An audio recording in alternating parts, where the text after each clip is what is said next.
आज की जो कहानी है जो मैं आपको सुनाने वाला हूँ वो सिर्फ एक न्यूज़ हेडलाइन नहीं है। ये एक असल में रियल लाइफ पॉलिटिकल थ्रिलर है जिसमें international power game, politics, trade और जियोपॉलिटिकल टेंशन है। सब कुछ इसमें है। और इस कहानी के मुख्य दो किरदार है। एक तरफ अमेरिका के राष्ट्रपति डोनाल्ड ट्रंप है तो दूसरी तरफ रूस के राष्ट्रपति पुतिन है। और वो जगह है अलास्का, जो दुनिया के सबसे स्ट्रेटेजिक इलाकों में से एक। अलास्का का लोकेशन अपने आप में ही बहुत इंटरेस्टिंग है, जो एक तरफ रूस की बॉर्डर तो दूसरी तरफ अमेरिका की।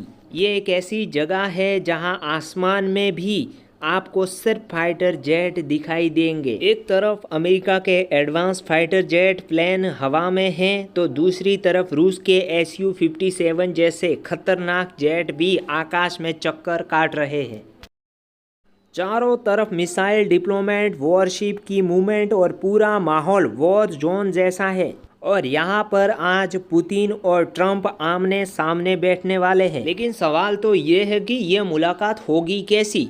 अगर ये मीटिंग सक्सेसफुल रही तो शायद हालात थोड़े शांत हो सकते हैं, लेकिन अगर ये फेल हो गई तो हालात और भी ज़्यादा खराब हो सकते हैं। बातें कही जा रही है कि रूस धीरे धीरे ईस्ट यूक्रेन के और गांव पर कब्जा करने जा रहा है। इस वक्त पुतिन साफ कह रहे हैं कि बात सिर्फ उसके टर्म पर होगी, चाहे सामने डोनाल्ड ट्रंप हो या जेलेंस्की, डील वही होगी जो पुतिन कहेंगे। ट्रंप ने मीडिया से कहा कि मुझे सिर्फ 2 मिनट चाहिए। पुतिन की बॉडी लैंग्वेज को देखकर मैं समझ जाऊंगा कि वो मानेंगे या नहीं। लेकिन उन्होंने एक और बात भी कही, अगर बातचीत फेल हो गई तो हम इंडिया पर, यहाँ पे आपने ध्यान से सुना कि हम इंडिया पर टैरिफ लगाएंगे अगर ये बातचीत फेल होती है तो। अब सोचिए कि झगड़ा अमेरिका और रूस का है और टारगेट इंडिया क्यों? इसका जवाब अमेरिका के स्ट्रेटेजिक डिप्लोमेट और टॉप ऑफिशियल स्कॉट ने दे दिया।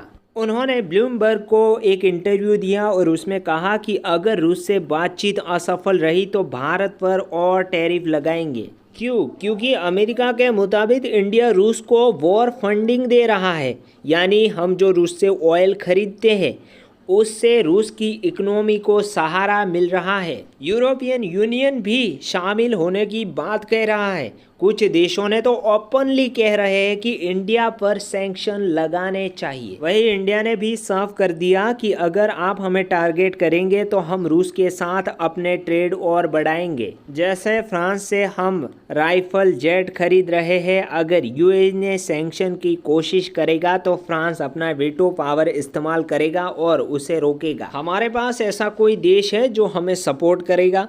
तो उनमें बात करें तो यूएई, सऊदी अरेबिया, इंडोनेशिया और कई एशियाई पार्टनर हैं। वहीं उधर रिजर्व बैंक ऑफ इंडिया ने रुपया और रूबल ट्रेड को फास्ट ट्रैक कर दिया है। अब यूएई, इंडोनेशिया, सऊदी अरेबिया जैसे देशों में वस्तु अकाउंट खोले जा रहे हैं ताकि हम भी थर्ड कंट्री की करेंसी में ट्रेड कर सकें। सबसे बड़ी बात, ये पूरा सिस्टम अमेरिकी डॉलर और स्विफ्ट नेटवर्क को बाईपास कर रहा है।